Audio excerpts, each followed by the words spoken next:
Just gearing up here to glue some ribs, to rib some boards. Got a couple soundboards that are now ready to rib, and I'm just doing a mock-up to make sure that any little issues will be small ones. Whenever you try to put the ribs on a soundboard like this, you start out with the belly board set up in a specific way, and this big belly board, you got to have it facing the right direction because it's concave here, it's convex on the other side, so you want to make sure you have the right side up so that you are encouraging the crown on the piano.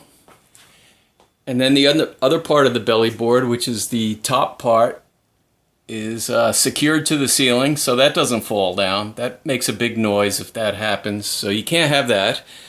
And then you have these glue bars, what we call go bars, whatever you want to call them, that glue the individual ribs on. And as you're going along, you want to take something like this and just make sure that you don't have an issue. But I'm not expecting any issues because I spend a lot of time machining the bottom of these ribs with my hand planes to be better than good. So the other reason I'm mocking this up is I probably have a newbie helping me tomorrow, and it's a very simple process, but it's a little bit I don't know, not a lot of people do this, so there's not a lot of reference points of just put this clamp on the end. You want to hold these things down with these. You don't want to squish up the ends with these big clamps. So I've made these calls that go on there, and these clamps are actually incredibly elegant. The Go Bar system is amazing for being able to put either a little bit of pressure or a lot of pressure, but really being able to feel how much pressure you're putting on here. This is spruce. This one is pine. They're not hardwoods. You can actually crush wood with too much.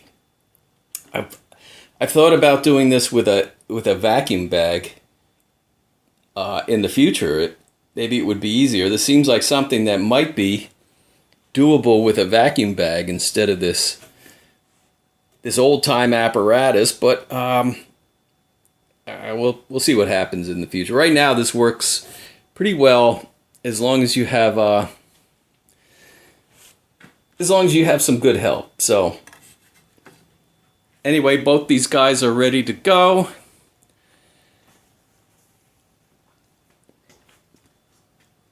These all have little toothpicks in the end sticking up here, and you put the soundboard in there and you mark it out like that. So that's how the rib knows to be here and not somewhere else. Like I said, it's all very simple. Well, the real music is in the details, which this isn't the details. This is the big picture stuff. But really, the most important part is this right here. If this piece of wood has been planed perfectly flat, you're not going to have any trouble gluing it on. So that's a woodworking issue that I think we could spend a lot of time talking about. To me, a lot of people spend forever making their tools very sharp and very smooth.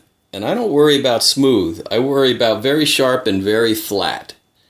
So if you have water stones that aren't true, and your plain blade now has been sharpened by a stone that's not perfectly flat, that's why I start out with a diamond hone, and I always flatten my water stones before I sharpen my tools, and I sharpen my tools before every time I do one of these. So in other words, this piece of wood, I'm not going to test all of these. I'm relatively sure that this is going to go fine without testing at all.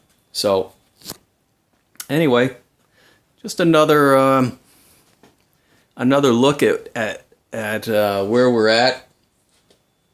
and hopefully that was somewhat fun. I mean, I don't know what else to say about this. It's all getting it